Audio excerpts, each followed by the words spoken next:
ফাউন্ডেশনটা থাকবে, তোমার তো মিক্স করতে অসুবিধা হতেই পারে প্রথম প্রথম। যখন তুমি কাজটা করতে থাকবে তখন তোমার কাছে একটু ইজি হয়ে যাবে।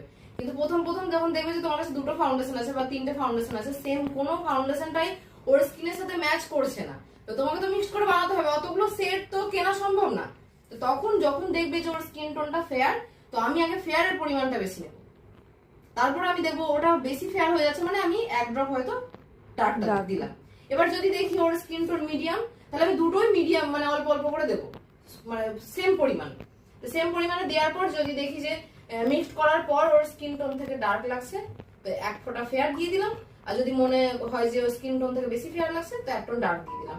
আর ডাস্কি টোনে যখন মিক্সড করবো তখন কি করবো, যেটা ডার্ক টোনের আছে আমার ফাউন্ডেশন সেটা আগে বেশি দেবো, তারপর অল্প অল্প করে একটু একটু করে ফেয়ারটাকে মিক্স করবো। তখন আমি ওর আস্তে আস্তে মেশাতে যখন আমি বুঝতে পারবো মিক্স করতে করতে যে ওর স্কিন টোন চলে এসছে, তখন আমি আর ইউজ করবো, মানে আর কোনোটাই দেবো না। এইভাবে মিক্স ম্যাচটা করতে হবে। কারণ প্রথম প্রথম তোমরা কিন্তু ওইভাবে যে আমার মতো যে আমি এটা দু ড্রপ দিলাম, ওটা এক ড্রপ দিলাম, একদম সেম সেট নিয়ে চলে আসলাম, এটা কিন্তু তোমরা কোনোদিনই প্রথম প্রথম পারবে না।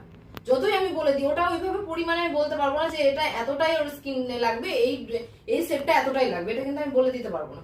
ওটা তোমাদেরকে চোখের আন্দাজে বুঝতে হবে যে কোনটা কতটা দিলে আমার সুবিধা হবে। কিংবা এখানে আমি যদি বুঝতে না পারি যে ফাউন্ডেশনটা আমার ঠিকঠাক এসছে কিনা, আমি মিক্স করার পর এখানে একবার লাগিয়ে দেখবো। ঠিক আছে।